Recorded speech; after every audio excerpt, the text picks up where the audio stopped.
Can you imagine a future where you use the car as a lounge, where you sit in a circle facing your wife and your kids, where you can play your favorite game using PlayStation, your wife can watch a movie, your kids can watch videos, all of them can do their own thing while being in the same car. You could have Jarvis at your fingertips like Iron Man, and you would have screens on the outside of car to communicate with the world outside. Well, that future is here. Today, we're going to talk about Afeela 1, the car that's going to make all of it possible this year. So let's get started. Hi, this is Nitin. You're watching Cars with Nitin. For years, we have seen car companies make entertainments. But now, we are seeing an entertainment company make a car, at least for the US. Meet Afeela 1 from Sony Honda Mobility. I'm even more proud about it because I used to work for Honda. So let's talk about the philosophy behind this car. SHM says that traveling by cars should not be just about driving, but now it should be about maximizing the time and space within the car. Hence level 4 driving autonomy. And look at how it visualizes the surroundings around you. By comparison, Tesla offers level 2 autonomous driving. So this is 2 times as better. But what makes it happen? Starting with sensors, this car has 40 of them, including high resolution LiDAR on the roof, 18 cameras and 9 radar units. Let's talk about the brains of the car. Under the hood sits the Snapdragon SoC, a processing monster delivering 800 TOPS, which is 800 trillion operations per second. For context, your highest end quality gaming PCs have typically 100 TOPS. This car is 8 times more powerful. But here is the Sony Flex. They partnered with Epic Games to render your surroundings in Unreal Engine 5.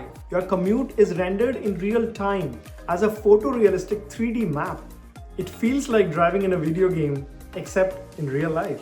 Speaking of video games, how can a car built by Sony not have a video game functionality to it?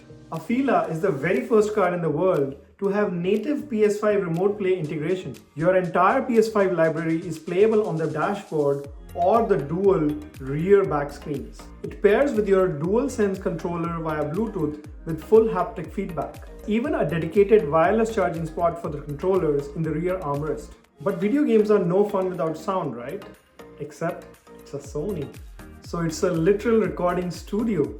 It has 28 speakers, enabling Sony's 360-degree spatial sound.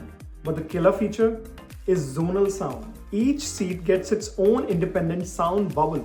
So basically, you can drive and listen to a podcast, your wife can watch a movie on the dashboard screen, and your kids in the back can play PS5 or do their own 6-7. Boy, it might be fun being in this car. And it's fun for people outside the car too, because the front grille isn't just a grille. It's a 32-inch micro LED display called the Media Bar. It talks to the world for you. You can customize what the screen shows. You can write messages on it if you want to do that. If you are outside the car, it can show you the battery percentage. It can show you weather alerts, weather forecast, custom digital stickers. You can even set it to display anything when you approach it. Hey Star-Lord, Yoda man. Reality check. Some reviews have shown a slight seam down the middle. So we'll see how it looks in real life. And Sony has even created an open source platform where developers can create new apps for the car all the time.